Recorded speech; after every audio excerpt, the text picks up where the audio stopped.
The very first person, I remember, I think we all had to go through a ritual because they thought it was witchcraft. So we were cut, like, and then blood for a hen, and then they had to put blood in us because there was witchcraft in the house. So, but that was in the village, not in Kampala. So yeah, I think that's the first story of AIDS and medication and the myth around it. So it was something that AIDS was more of a witchcraft thing, not really like a disease. So yeah, basically more like that. Okay, fast forward to today. There you have initiated a new way of fighting HIV and you're trying your best to make sure that you help these people out. But then, what strategies have you taken? Just take us through what you've done in today's generation, because there's a time when people didn't want even to know that so-and-so is HIV positive. They wouldn't wish to be identified. But today for you come out and specifically, show that, this is how to fight it. So just give us your approach to the fight. Okay, like fast forward, I'm looking at myself being positive.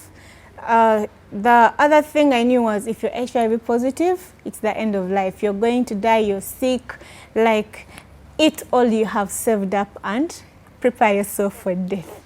So that was not the story when I tested positive. I realized I wasn't sick, I wasn't feeling any pain. I just had to take my medicine and live on.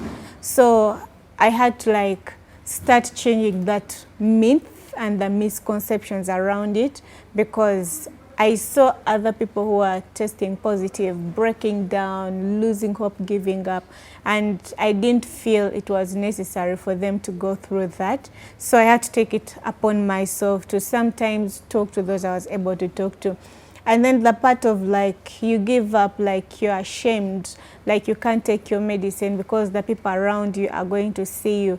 I had to look at different ways I can actually tell people I'm HIV positive. For example, I had to use nail varnish to write on my wooden earrings HIV positive and walk around with them. I had to walk into taxis when it's almost time for my medicine and shake the bottle in the taxi to make sure I get everyone's attention, and I'll take my medicine in the taxi.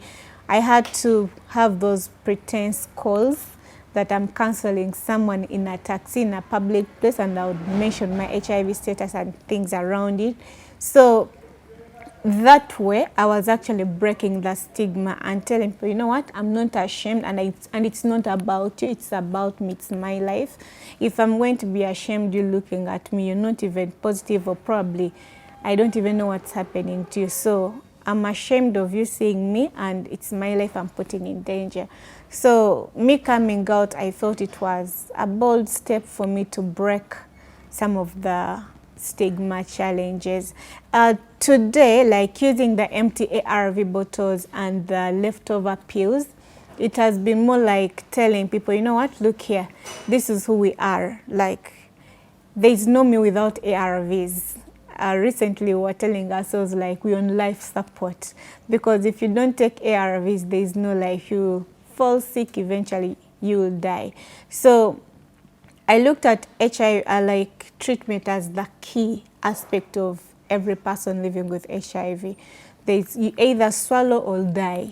There's no sugarcoating it. So I had to look at the empty ARV bottles. Even people living with HIV themselves, they would rather get their medicine, put it in a plastic bag or in anything to disguise. They were so ashamed of the bottles themselves. To me, it was breaking my heart, because I realized this is the one thing that gives you life. Why do you have to be ashamed of it? So I went on the campaign to really make flower vases, chairs, stuff out of the bottles. Today I have my crown. I have the crown of pills, entirely pills.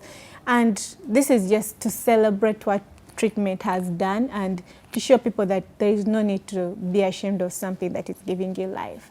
So yeah, that's how I'm changing the face of HIV, through advocating for treatment, but also inspiring other young people to do the same. The most person that is actually taking it on is my daughter.